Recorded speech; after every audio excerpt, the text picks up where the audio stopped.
Welcome to Truth for Our Time with your host, Tamara Scott.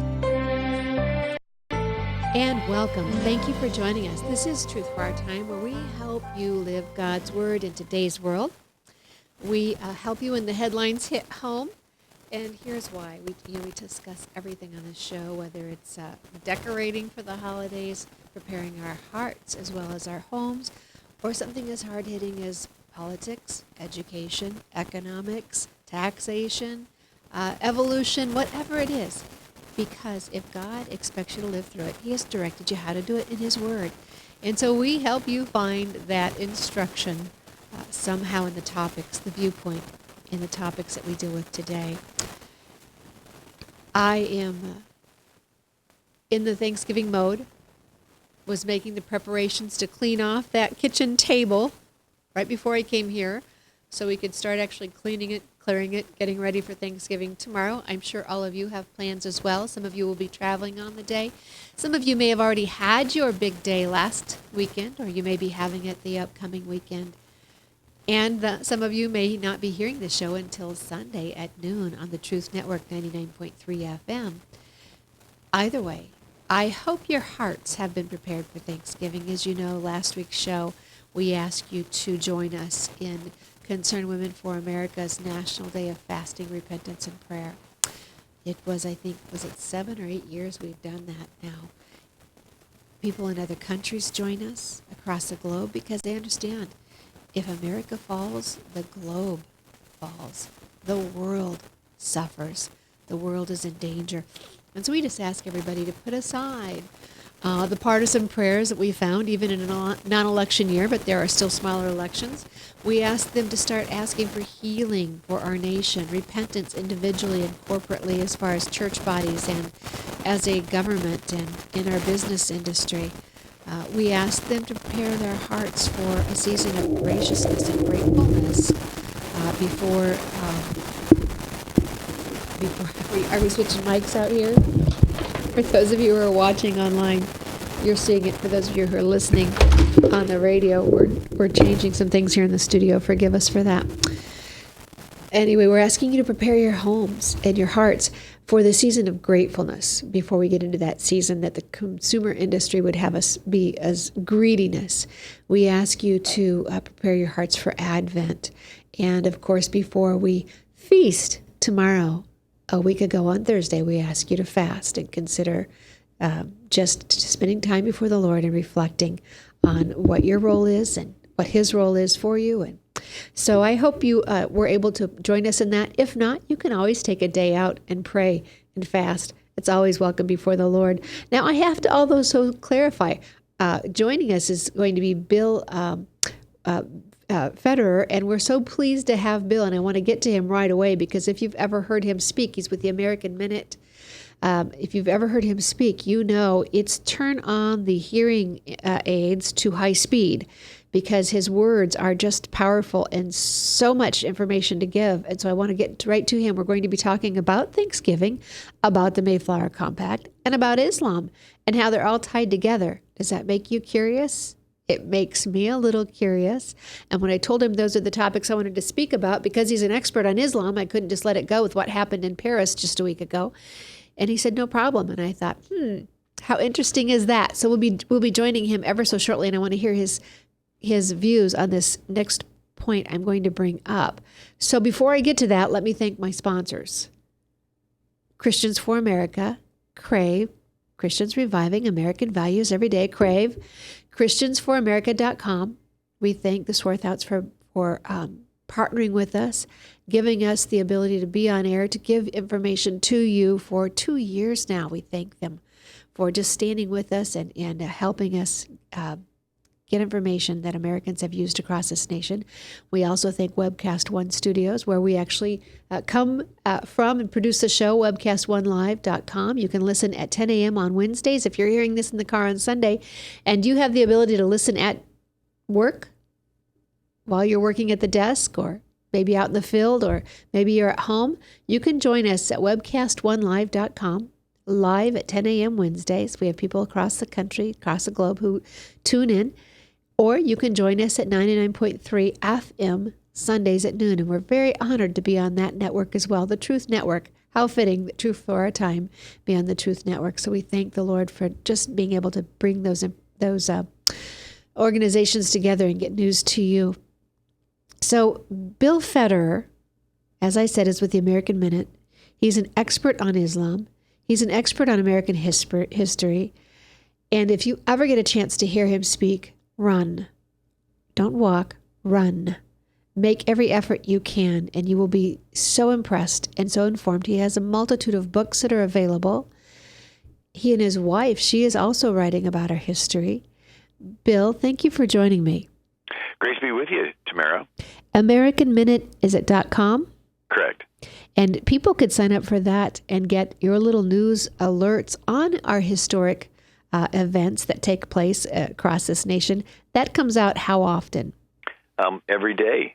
Does it come out every day? I must be signed up for the one that comes out maybe once a week or something.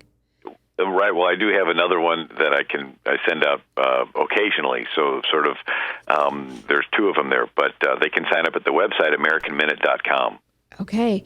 And your wife, is it Susan? Correct. And she has now written a book about America's miracles, and that is a great book. If you've got kids at home and you're thinking about Christmas, this is a great idea. It's an easy read, and it's a great way to teach kids the honesty, the truthful history of this nation before they head into the public schools and get the other side of a revised history. So it's an easy-to-read book. I have high school students that like to look through that book just because of the quickness in which you can read through it. So, Bill, I want to thank you for joining us. Day before Thanksgiving, Mayflower Compact, proclamations for Thanksgiving, and then with Islam and what took place just a week ago in Paris, the fact that 1 in 4 women in Europe are now likely to be raped or gang raped, and the fact that Belgium is now under threat of attack. And they're now telling us here in America during our holiday season that we should be on high alert. Tying it to Islam, I said to you, can we do it? And you said, no problem. Right. Well, we can start off with the Muslims surrounding Vienna, Austria in 1529. 100,000 Muslims under Suleiman the Magnificent surrounded Vienna, Austria. Now, Suleiman the Magnificent controlled the Ottoman Muslim Empire, which controlled all of North Africa, Morocco, Algiers, Tunisia, Libya, all of Egypt, which people forget. Egypt used to be Christian for 6 centuries, evangelized by by Mark that wrote the Gospel, Matthew, Mark, Luke, and John. And so that's older than America, right? 6 centuries of Christian history in Egypt, all conquered by the Muslims in one generation under Amir ibn al-As, beginning in 642 AD. There used to be 250 Catholic dioceses along North Africa. They were all conquered by the Umayyad Muslims in one generation. And of course, Spain had been conquered by the Muslims and held for 700 years until Ferdinand and Isabella completed the driving of them out. And then the Muslims conquered Jerusalem, which had been a Byzantine Christian city for centuries since Constantine, and they conquered it in 638 AD. And then the Muslims conquered Syria. Syria was the first country to completely be Christian, evangelized by the Apostle Paul. The name Christian was first used in Syria. There's more ancient Christian writing in the Syrian language of Syriac than any other languages other than Greek and Latin. And so these Syrian Christians evangelized east like the Greeks did west. So they evangelized into Persia, India, Mongolia, even China during the Tang dynasty in the 600s had a thriving Syrian Christian community. But it was largely wiped out by the Ming dynasty that wanted to get rid of foreign influence. And then there was a Muslim leader named Tamerlane that wiped out Christianity in Central Asia. He killed 17 million people, left pyramids of skulls. But then the Muslims invaded into what is today the Turkey, but back then it was the Byzantine Christian Empire. So all 7 churches mentioned in the book of Revelation were wiped out by the Muslims. The cities that New Testament letters are written to, Ephesus, Colossae, Galatia, those cities were wiped out by the Muslims. So the Greek Christians begged the West for help. The West sends help. It's called the Crusades. They go on for 2 centuries, and then the Muslims pick up where they left off. So the Muslims have 14 centuries of crusades. The West just have 2 centuries of crusades. And about an estimated 240 million people have been killed by the Muslim crusades. And then finally, they conquer Constantinople in the year 1453. When the Muslims conquer Constantinople, it ends the land trade routes to get from Europe to India and China. People forget Marco Polo in 1271 went from Venice, Italy to China, brought back spaghetti, coal, gunpowder. Talked about the Chinese inventing plates made out of porcelain called china because it came from China. Chinese invented thread from worms, silkworms. Chinese invented paper from tree pulp rather than from papyrus reeds along the Nile Delta in Egypt. And so this tree pulp, they printed paper. They printed paper currency. And so the first paper currency in the world was in China during Kublai Khan's Yuan dynasty. That's why they call it the Yuan to this day, their currency. Chinese invented the compass, the wheelbarrow, the Pony Express. I mean, here, think of it. When Columbus discovered America, looking for a sea route to India and China, because the Muslims cut off the land routes to India and China. So in 1453, the Muslims conquered Constantinople, cutting off the land routes. And so the Portuguese say, hey, let's go around South Africa. They make it to India in 1498. The British, interestingly enough, they tried to get to China by going north of Russia. In 1553, they had their ships frozen in the ice and sort of gave up. But the Spanish got behind Columbus's plan, and in 1492, he set sail, and he was convinced he made it to India and China. So he names the people he meets the Indians. Think of it. We never would have called Native Americans Indians if it had not been for Islamic Jihad and the ISIS Islamic State called the Caliphate cutting off the land routes to India and China. Now, a little side note, Columbus comes to the New World. The New World had been prosperous because of abundant animals and food, and so it never developed any further than hunter-gatherers. And so you can read any book on world history, for example, Guns, Germs, and Steel, a famous Pulitzer Prize-winning book. It studies civilizations around the world and says the most basic human endeavor is hunting and gathering. That's the bottom of the totem pole, so to speak. After that, you have the domestication of crops and the domestication of animals. Well, most of the domesticable crops were in Mesopotamia. Wheat, rye, barley, oats, and the domesticable animals. Out of, I think, 14 animals that have been successfully domesticated, most of them were found in the Fertile Crescent. The ox, the cow, the goat, the donkey, the chicken that was originally domesticated in China. But Mesopotamia had the two, so they were able to graduate from hunter-gatherer to farming. And when you farm, you can save up grain, so you don't have to spend all day hunting and gathering. And so when you save up grain, people can do other things with their lives, and they develop other careers, including science and literature and armies. Because now you can go on.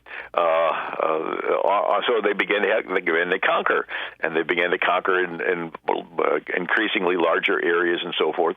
And but here they conquered and eventually, developed the gunpowder and all these different cannons and guns and everything. When Columbus came to the New World, the American Indians had not even developed a wheelbarrow. I mean, it was the bottom of the technological ladder. So in other words, somebody was going to conquer the Americas.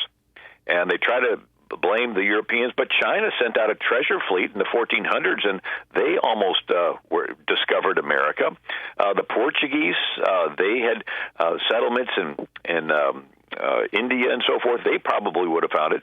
The major global powers were, there was China, but they went into an isolationist mode after their treasure fleet period. But you had the Portuguese and the Spanish and the Dutch and the French and the English. So one of those was going to, sort of like Hawaii. When Hawaii was discovered, it was an islands in the middle of the Pacific. They were riding around in canoes, where the Europeans had these ships. I mean, here's the Spanish Armada. I mean, these are 3 and 4 stories with cannons on every level. And so somebody was going to conquer Hawaii. Okay. Somebody's got to conquer America. So I'm getting off track here. No, you're doing great, and I want you to come right back to it. But we have a hard break, and I have to honor the break. But stay on it. We come back. I'm always impressed how quickly you can tie it together. We'll be right back with Bill Federer, Federer, AmericanMinute.com. Stay tuned right here at 99.3 FM. Truth for Our Time, webcast1live.com.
Credit cards are like grandkids. They love you, sometimes get out of control, and it's fun to get a new one. Who can stop them from piling on?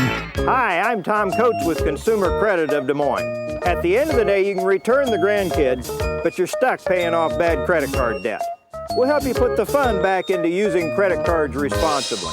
Right, kids? Yeah! If you need help getting credit cards off your back, call Consumer Credit of Des Moines. Hi, my name is David Burrier, your Hope Coach. I host a live weekly talk show called I've Been There every Thursday afternoon at 5:30, right here on webcast1live.com, and on my weekly radio program Saturday mornings at 10 on Truth Network 99.3 FM. I interview common everyday people who have survived incredible life challenges and who testify to God's faithfulness in the midst of their storms. So join me as we bring a message of hope and encouragement. Everybody needs hope. I know, because I've been there.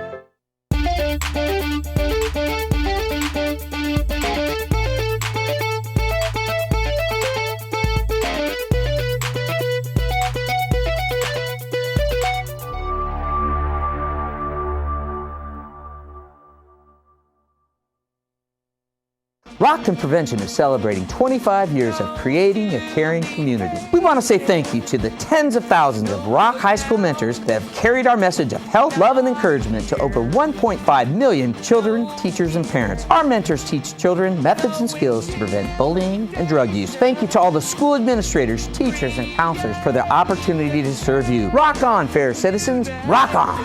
This is Pat McManus for Rockton Prevention, the Richard O. Jacobson Foundation, and this station. From the RE/MAX Real Estate Concept Studios, this is Webcast One Live. Welcome back to Truth for Our Time with your host, Tamara Scott. And thank you for joining us. I am Tamara Scott. You're listening to Truth for Our Time on 99.3 FM, the Truth Network, or Webcast One Live Studios. If you're joining us at 10 a.m. on Wednesdays, we thank you for that. Bill Federer is an American writer of over 20 books, one of which was sold over 500,000 copies, America's God and Country Encyclopedia, which I myself have several copies of. I've given them as gifts. It's a terrific book. I was quoting from that book before I ever knew who Bill Federer was. I love it when that happens. And then God lets me meet the author, and it's just so much fun to meet people who you have revered and respected and used their resources for years. So I appreciate that very much. He has a host of books. I'd invite you to go and look at those books. And Bill, is AmericanMinute.com the best place for folks to find those books? Yes, AmericanMinute.com. And Tamara, I can't live up to your introduction. I heard someone say a big shot's just a little shot away from home. So, but I'm honored to be on your program. Well, we are thrilled to have you, and you're doing a great job of bringing us. Always, you weave through history and how Islam is not something new that we're dealing with. And when people want to talk about Islam's contributions to history, you share them But they're not the positive ones that some would have you believe. It's what has catapulted us out of defense, out of safety, out of necessity, into the great things that we, other civilizations, have done. Would that be a correct statement? Right, yeah. Those that criticize Columbus and say he was such a terrible guy, they need to turn the page one back and realize that the reason Columbus set sail to find a sea route to India and China was because 40 years earlier, the Muslims conquered Constantinople, cutting off the land routes to India and China. And so there's two threads that I can trace through history. One is greed, the other is gospel. There's always people motivated by the gospel, and they're the ones that have orphanages and medical clinics and dig wells and villages. And you always have people motivated by greed, and they're the ones that take land from the Indians, sell people into slavery, and vote for candidates they think will help their pocketbook, even though that candidate stands for immorality. So those two threads exist today. And when we see these colonists coming to the New World, originally Portuguese, Spanish, Dutch, French, and English, they're motivated by these two threads. And when the Spanish discovered the New World, there were greedy ones that decided to enslave the Native Americans. And there was a priest at the same time Martin Luther is leading the Reformation in Germany. This priest in America is named Bartolomé de las Casas. He spends his whole life trying to get the King of Spain to stop the enslavement of the Native Americans. So he's a good guy. And he finally is successful. They stop enslaving the Native Americans. But the greedy guys go, well, where can we get more slaves if we can't enslave the Native Americans? Someone said, Africa. And so they went to the Muslim slave ports, and they would buy Africans from the Muslims, because the Muslims went into North Africa and then into the rest of Africa, and they would capture entire tribes, and they would sell them throughout the Ottoman Empire for 8 centuries before America was ever discovered. But then they began to sell them to these greedy Portuguese, Spanish, Dutch, who brought them to the New World. And so there's these two threads, and they still exist today. Now back to this progression. The Dark Ages started when the Muslims captured Egypt and held back the ships of papyrus. So there was a paper shortage in Europe. They wrote fewer books, and it's called the Dark Ages. The Renaissance started when the Muslims were invading Greece, and the Greek scholars were fleeing further west to Florence, Italy, bringing their Greek art, architecture, and literature. And so there was this re-interest in the 1400s of Greek stuff because all the Greeks were fleeing. And so that is what we call the Renaissance. So Islam's responsible for the Dark Ages when they conquer Egypt, hold back the ships of papyrus. They're responsible for the Renaissance when they invade into Greece and the Greek scholars flee to. But the Greek scholars also fled with their Greek New Testaments. And so in the late 1400s, early 1500s, the scholars in Europe began to translate the Bible not just to Latin, but all the way back to Greek. Erasmus was a priest that translated the Bible, from the Greek, and he was friends with Martin Luther. And so this reinterest in the original language and original meaning of scriptures and wanting to put it in the language of the people, this laid the foundation for something we call the Reformation, started by Martin Luther in 1517. And then in 1529, 100,000 Muslims surround Vienna, Austria, under Suleiman the Magnificent. And so we see these, the Holy Roman Emperor is Charles V of Spain. So whereas Suleiman the Magnificent is the most powerful leader in the East, he is a Muslim, the most powerful leader in the West is Charles V of Spain. He's a Catholic. He controls Spain, the Spanish Netherlands, Austria, countries, Italy, captures the Pope, imprisons him for 6 months. I mean, Charles V was a pretty tough guy. He controls all the New World, and the Philippines are named after his son, King Philip of Spain, and then by marriage, he controls the Portuguese areas of Brazil and South Africa and parts of India. And so these are the two superpowers, Sultan Suleiman the Magnificent, East, Charles V, Catholic, West. And so Charles V decides the Muslim invasion is so serious, he's pressured to make a treaty with the Protestants. It's called the Peace of Augsburg of 1555. It's the first treaty to recognize Protestants. And there's a little Latin phrase in this treaty that had huge repercussions. What was the phrase? Cuius regio, eius religio, which means whose is the reign, his is the religion. In other words, look, Protestant king, believe whatever you want in your kingdom. Let's just work together against these Muslims who are invading Europe because they want to kill us all. And so they're able to stem the Muslim invasion, but it started an unanticipated domino effect where over the next century, different kings decided to believe slightly different things. And so northern Germany and Sweden was Lutheran, Switzerland Calvinist, Scotland Presbyterian, England was Anglican, Holland was Dutch Reformed. And if you didn't believe the way your particular king did, you were persecuted and you fled. And so there was this mass migration of people shifting around Europe in the 1600s simply for conscience sake. And those were the ones that spilled over and founded colonies in America.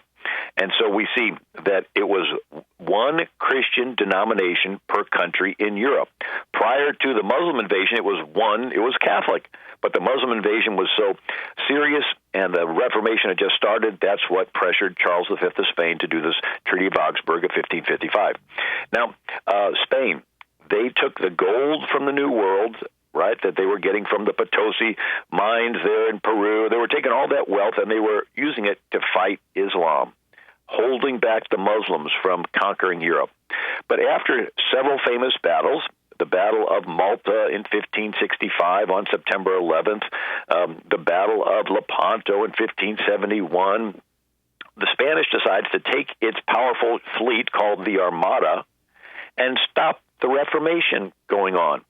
They send their armies into Holland, Antwerp, Holland, called the Spanish Days of Fury, Spanish Furies, and they, pillage and rape and so forth. But they're sending their Armada to stop the Reformation in England. And the Dutch and the English team up, and a hurricane hits, and the Spanish Armada is sunk in 1588. Why is this significant? Because Spain had held a monopoly on the New World. And the French tried to settle Florida in 1565, a bunch of French Protestants called Huguenots. Spain found out about it and butchered all the men and took the women and children away. So the rest of Europe said, we can't touch the New World. Spain's too powerful. But after the sinking of their Spanish Armada in 1588, it was like an Oklahoma land rush. All the other countries of Europe said, hey, let's rush over, stake our claim. So French settled New France. The Dutch settled New Amsterdam. The Swedes settled New Sweden, which was later taken over by the Dutch and taken over by the British and called Delaware and New Jersey. Of course, New Amsterdam turned into New York. The Catholics, Lord Baltimore of Ireland, was given permission to settle Maryland as a Catholic colony. William Penn settled Pennsylvania. It was a Quaker colony. Connecticut, New Hampshire were Congregationalist colonies. And the situation in America was one Christian denomination per colony. And their attitude was, if you don't like our denomination, fine, start your own colony. Now, there was some tolerance developed, but it was a new thing. And most important is Pennsylvania. William Penn had been imprisoned in the Tower of London for 8 months, comes to the New World, and is given Pennsylvania by Charles II, and he decides to do a holy experiment. What was the holy experiment in Pennsylvania? To see if different Christians of different denominations can live together in the same geographic area. Wow, what a novel idea. We were testing it back then, and sometimes I'm not so sure now, so that's kind of interesting. But it was in Pennsylvania that the Continental Congress met. All the other colonies felt comfortable going there. The Declaration was written there. The Constitution was written there. In other words, God was showing his blessing on Christians working together. And their attitude was, look, we may not agree on religion all the time, but you were willing to fight and die for my freedom. I need to let you practice your faith. So these different states, colonies, worked together against the King of England because they wanted to take away all their rights, similar to the Catholics and the Lutherans working together in Europe with the Treaty of Augsburg in 1555, saying, let's keep the Muslims out because they want to kill us all. And anyway, we're getting closer to the Pilgrims, and the Pilgrims were in England. Now, in England, they had a Catholic king named Henry VIII, and he was married to Catherine of Aragon, the daughter of the King of Spain. Pretty important daughter, right? The daughter of the King of Spain. Spain's the most powerful empire in the world. And after 18 years, Catherine of Aragon, the daughter of the King of Spain, she does not have a son. Only a daughter married, but not a son. Henry VIII wants a son, so he decides he's going to divorce her. The Pope would not recognize the divorce. Well, that's pretty understandable because Charles V, early in his career, had invaded Italy and his army had imprisoned the Pope for 6 months. So the Pope's not in any hurry to get on the bad side of Spain, so he does not recognize the divorce. And so Henry VIII says, well, I'm far enough away from Italy, and I'm just going to declare myself my own Pope.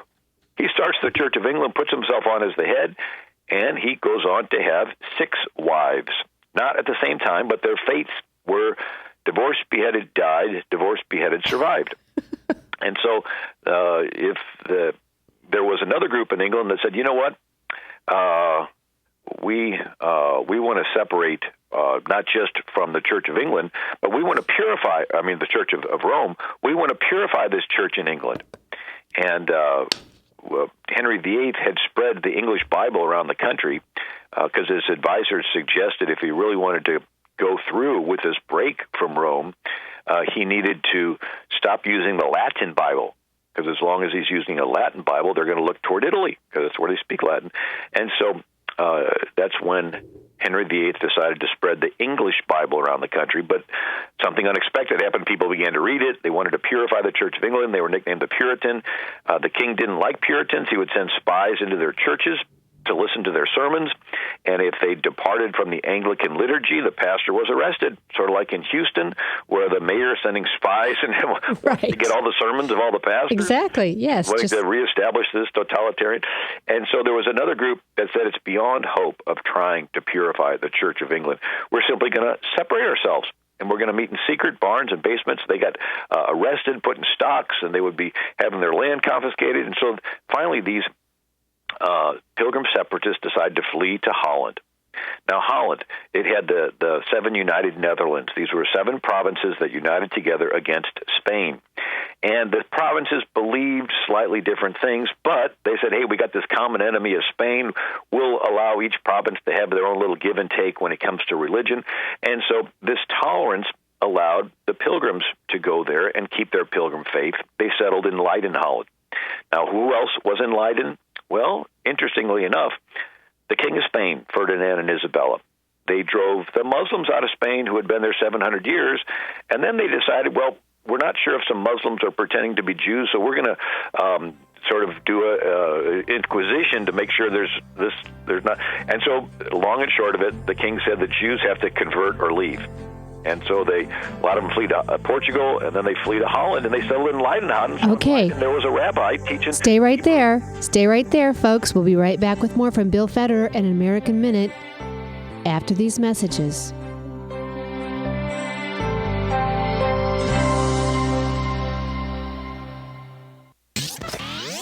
From the RE/MAX Real Estate Concept Studios, this is Webcast One Live. I'm Brian Leach, owner of Service Legends, and my position is Chief Talent Officer. I'm Nicholas Wonderscheid. I am Bernie Hobbs. And I'm the Service Manager. Marketing Director and Client Relations Manager. Everything that we do is about ensuring that we exceed your expectations. Our clients are important to us. 100% satisfaction. We're not just focused on heating and cooling. That's the easiest part of our job, actually, is fixing furnaces and air conditioners. Everyone that we come in touch with, we want to improve lives. Bottom line is, we've got our installation guarantees, 25% energy savings guarantee, comfort guarantee, temperature selection guarantee, property protection guarantee. 100% satisfaction guaranteed, fixed rate or it's free. All of those guarantees are backed up with a 100% money-back guarantee to hold ourselves accountable to making sure that you get what you're after. Just fixing the problem today. If they have another problem 5 days down the road, it's still fixed rate or it's free. We use what's called straightforward pricing. Our technicians are going to give you an exact to-the-penny price on what it's going to take before they move forward with any repair. That way you know what to expect. It's the same price every day. No surprises. If you get off work at 5 o'clock in the afternoon, you come home, you realize that, oh, my furnace is broken. Now you need to call somebody out that night. You shouldn't have to pay more for that. We're guaranteeing service 24/7. We run afternoons, evenings, nights, weekends. We're staffed to work that. Phone rings at 3 in the morning. You'll get one of our representatives answering the phone every time. We're not sending you out to Timbuktu in some call center. It's our Service Legend team members, our mission control team. I'll take a call anytime. And then they answer the phones the same way during the day as they do at night. It's a great day at your service company. How can we make you smile? That's the only way to provide true 24-hour service. When you're able to let somebody actually live in their home safely when they weren't able to do that before, where they don't have to stay up at night and worry about, is the heat going to come back on? Are we going to freeze the pipes? Is the baby in the room next door going to be sick because they got too cold? When you're able to help somebody overcome challenges like that, that's impacting a life. That makes a difference. I get goosebumps thinking about it. I love the team. I love the people that I work with. We have fun, but we work hard. I call them my ambassadors of legendary service. If you could just envision what that is, that's who we're sending to your home. They literally will call in, pick up the phone and call and say, hey, I want to talk to your manager. And I get on the phone, they're like, that technician that was at my house was the greatest technician ever. That's cool to me. We want to brighten people's days. Every person that we have going into the house has gone through an extensive background check. Drug testing, we have a very thorough interview process that 1 out of 140 people make it through. If we promise you something, that's what you're going to get, no matter what. We're here when you need us to protect the safety and comfort of your family. If you're not happy, we're going to make it right. If we're willing to put 100% money back guarantee on what we do, what type of work do you think we do? Give us a call. We're there for you 24/7, 365 days a year. Enough said.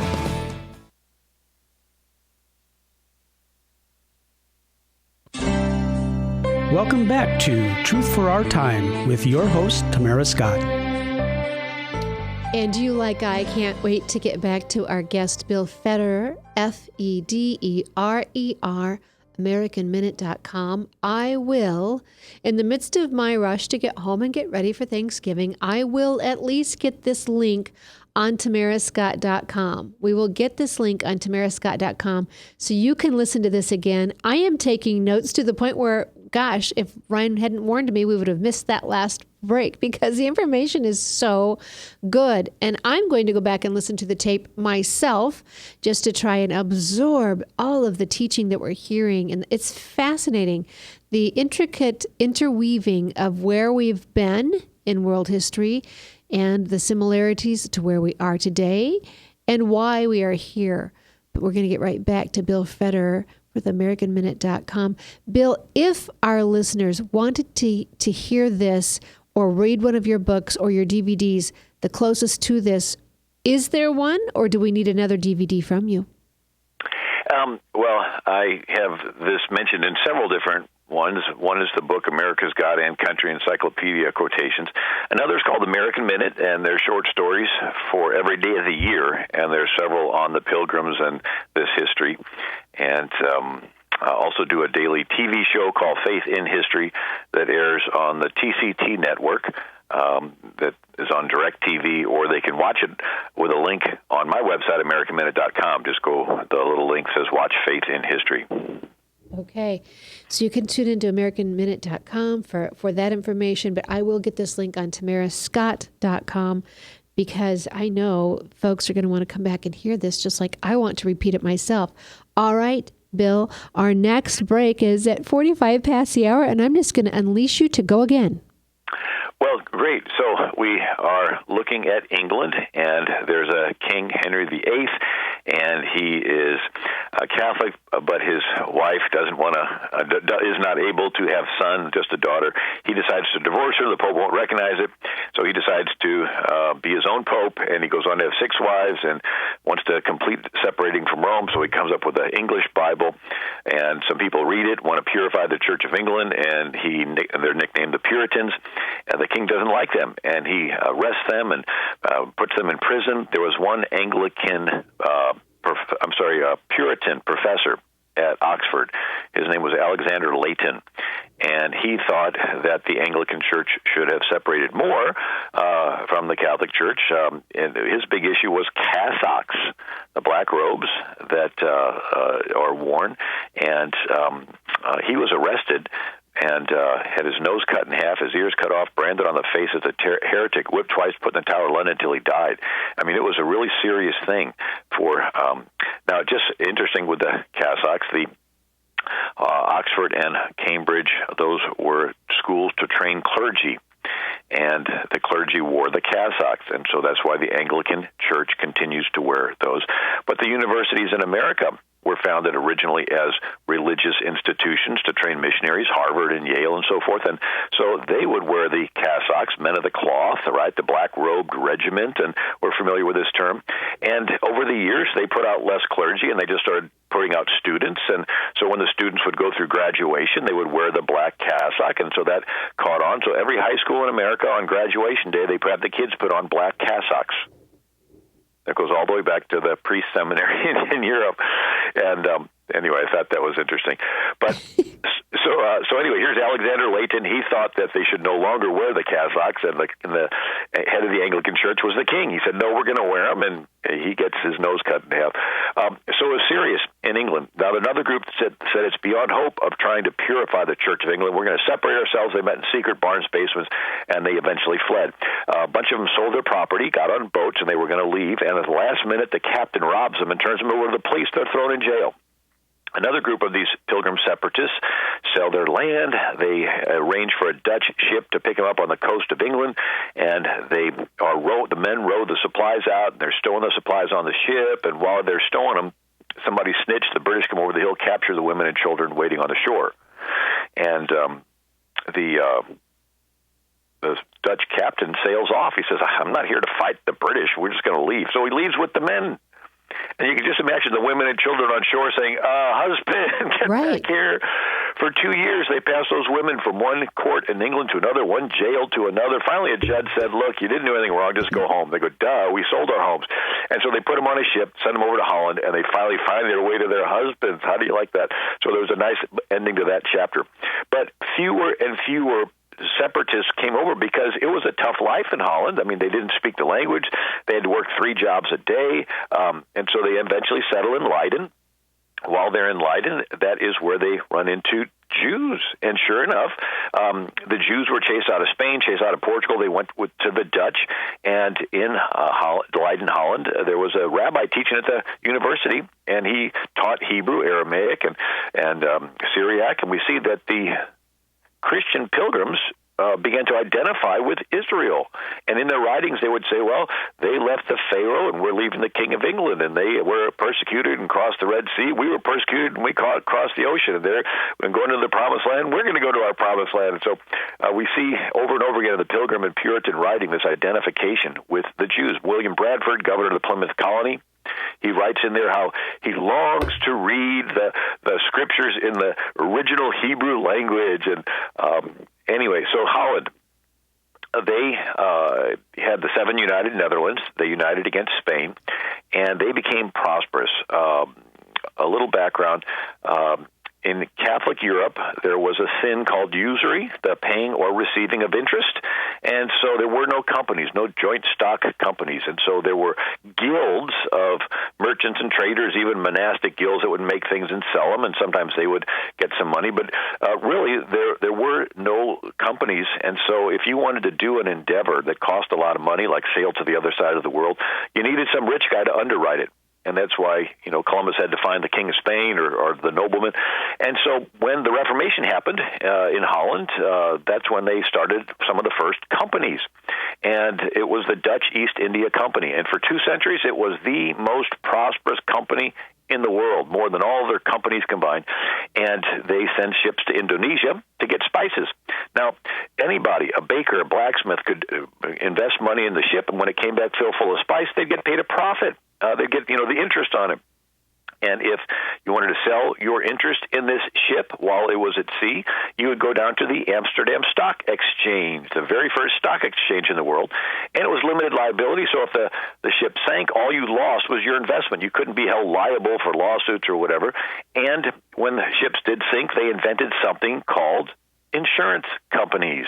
That's right. The very first insurance companies were Dutch. And so, and now the Dutch with this became the most prosperous company in the world. They had Recife, South America. They had Amsterdam, New Amsterdam, which, became New York. They had Goa, India. They took from the Portuguese. South Africa.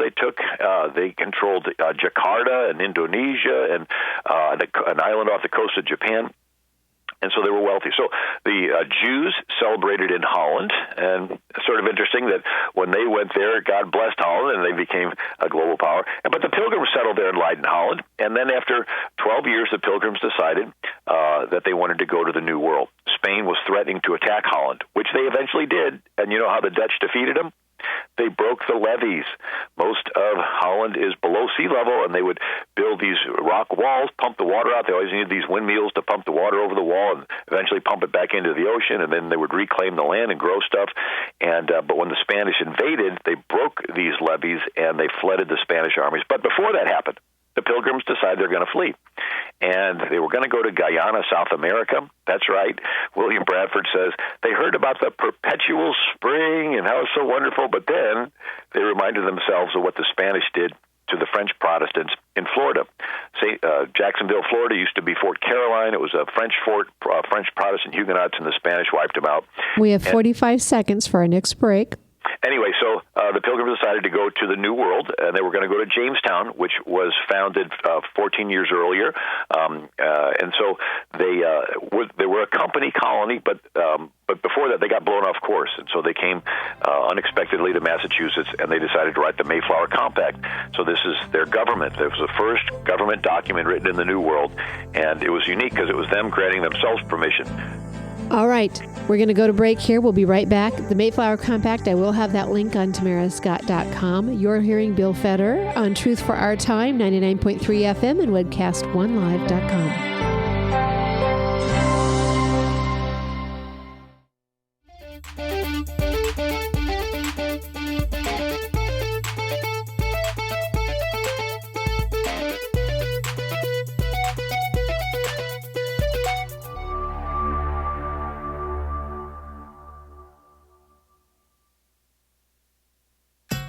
Credit cards are like grandkids. They love you, sometimes get out of control, and it's fun to get a new one.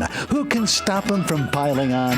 Hi, I'm Tom Coates with Consumer Credit of Des Moines. At the end of the day, you can return the grandkids, but you're stuck paying off bad credit card debt. We'll help you put the fun back into using credit cards responsibly. Right, kids? Yeah! If you need help getting credit cards off your back, call Consumer Credit of Des Moines. Hi, my name is David Burrier, your Hope Coach. I host a live weekly talk show called I've Been There every Thursday afternoon at 5:30, right here on webcast1live.com, and on my weekly radio program Saturday mornings at 10 on Truth Network 99.3 FM. I interview common everyday people who have survived incredible life challenges and who testify to God's faithfulness in the midst of their storms. So join me as we bring a message of hope and encouragement. Everybody needs hope. I know, because I've been there. Rockton Prevention is celebrating 25 years of creating a caring community. We want to say thank you to the tens of thousands of Rock High School mentors that have carried our message of health, love, and encouragement to over 1.5 million children, teachers, and parents. Our mentors teach children methods and skills to prevent bullying and drug use. Thank you to all the school administrators, teachers, and counselors for their opportunity to serve you. Rock on, fair citizens, rock on! This is Pat McManus for Rockton Prevention, the Richard O. Jacobson Foundation, and this station. From the RE/MAX Real Estate Concept Studios, this is Webcast One Live. Welcome back to Truth for Our Time with your host, Tamara Scott. Thank you for staying tuned. We're talking with Bill Federer, Federer, with the American Minute. You can find more information, DVDs, books on that website, but you can also listen to him and watch the television that he show that he does daily on that AmericanMinute.com. We'll also have this on Tamara Scott. I will get this link on there, even in the busyness of the holiday. I'll try and get it on there for you. And I know I want to go back and re-listen to it. We have maybe just 5 minutes left, Bill, and we haven't even gotten to the ISIS portion of Paris, so maybe you'll come back and join me. We can talk about this more because you're such an expert on Islam. But I want to come back. When we tell people that Islam, the Mayflower Compact, Thanksgiving are related, people seem surprised by that. And you've given us a great history up to this point. In our quick time here ending the show, bring us the Mayflower Compact for those who don't think we're a Christian nation, don't think, as you said, the negatives that they bring about Columbus. I want you just to take it back and bring us into where we are today, if you can, but bring us through that Mayflower Compact and our first Thanksgiving. Sure. So I read through every charter of every colony, and not only is each one founded by a different Christian denomination, the king is in charge. The king decides who's going to be in charge. Well, when the Pilgrims were going to land in Jamestown, providentially they didn't, because that first 10 years, 500 died of Indian attacks, diseases, malaria, and starvation. But they were blown off course, and they landed in Massachusetts, and they didn't want to get off the boat and have every person a law unto themselves, and so they came up with their own form of government called the Mayflower Compact. It says right in there, having undertaken for the glory of God and the advancement of the Christian faith, a voyage to plant the first colony on the northern parts of Virginia. And they create their own government. It says, in the presence of God, we mutually covenant ourselves together to form a civil body politic and agree to render all due submission to the laws we pass. This was them granting themselves permission to do a government. It wasn't the king having some appointed person on the boat deciding what's going to happen. And now this Mayflower Compact became a blueprint for the other New England colonies, eventually for the U.S. Constitution, which starts off how we, the people, we're granting ourselves permission. And, of course, the word federal is Latin for covenant. We have a covenant form of government.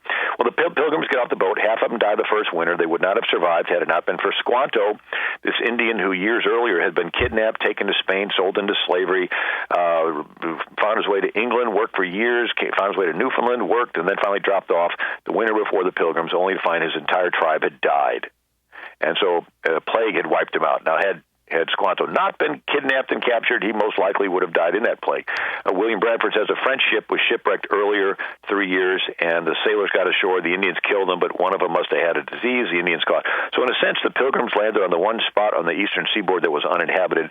Again, half of them died the first winter, but Squanto the next spring tells them how to plant corn and catch fish and trade with the Indians peacefully and catch beaver skins. It takes 40 years' worth of beaver skins to pay off their loan. Matter of fact, they saved up 800 pounds of beaver skins, and in 1625 they sent them back to England for trade. They needed lots of supplies, but William Bradford said a Turkish man of war, a Muslim pirate ship, captures the ship in the English Channel, takes it to Morocco, and sells the crew into slavery. And so they get to London, they have no supplies, and it says all trade was dead because of the ship taken by the Turks. And so he said what was meant to be happy tidings, they came back sad, because they said, hey, we don't got any supplies for the little pilgrim colony. So even the Pilgrims had to suffer with Muslim terrorism and ISIS. And so they struggle along, but they are able to be at peace with the neighboring Indians because of Squanto's interpreting, and they had a 50-year peace.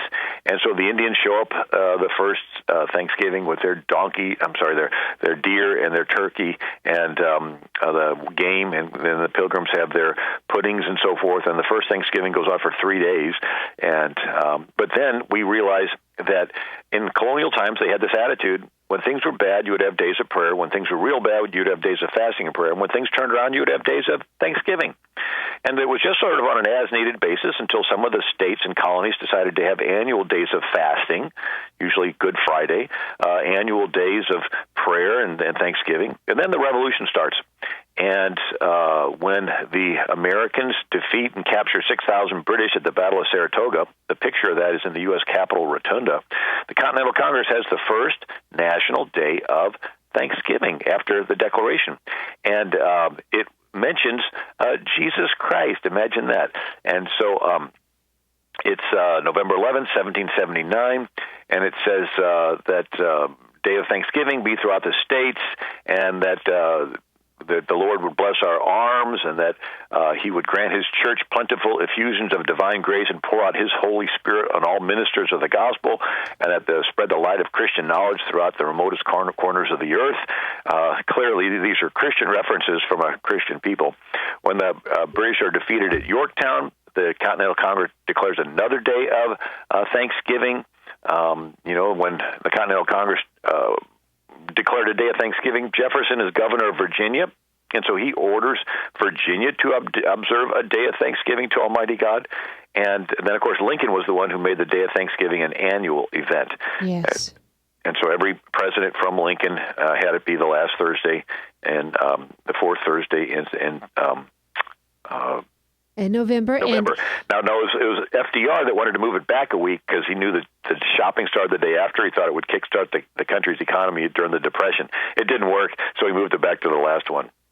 I kind of liked his idea just for decorating my home. It would make it a lot easier because I like my Christmas stuff to be up a little bit longer. They called it Franksgiving, and some states celebrated, the Democrat states celebrated Franksgiving, and the Republican, some states celebrated the two. So for a couple of years, it was a big confusion what day Thanksgiving was. So that's why it didn't work. He drew attention to himself other than the God that our pilgrims gave thanks to. So in 2 minutes or less, can you touch on ISIS and Paris? Right. So the Muslims, from the beginning of Muhammad, wanted to set up their Islamic State, their ISIS. Muhammad was a religious leader, a political leader, and a military leader. Muhammad himself fought in 66 battles and raids and killed 3,000 people, cutting off the heads of 700 Jews in Medina. And since he's the best Muslim that ever lived, Muslims that want to be better Muslims want to be like him. And so Islam is a religion of peace, and they think when the whole world submits to the will of Allah and becomes Muslim, there will be peace. And so their goal is to make the whole world submit to Allah, because then there'll be peace. So it's a religion. But that won't be true because the Muslims kill each other. Well, they do. That's why it just keeps getting worse and worse. But so there's three springs in Islam of them trying to set up this Islamic State. The first was from 622 to 1071. That was Arab-Persian. The second is a Turkish spring that goes from 1071 to 1928 after the Ottoman Empire fell in World War I. The Ottoman Empire is disbanded. But finally in 1928 is when the Muslim Brotherhood started. They wanted to get back to conquering the world for Allah. And they have twofold. One is they've co-opted our U.S. military foreign policy, and they're wanting us to so our government has supplied the guns to ISIS.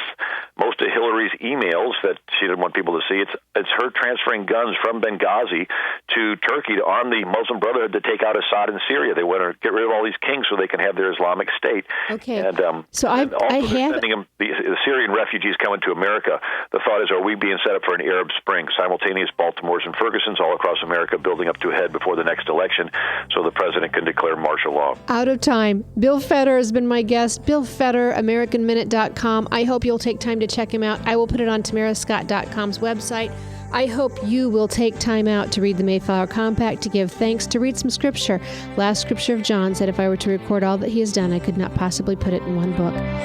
Take time out to give thanks to the Creator.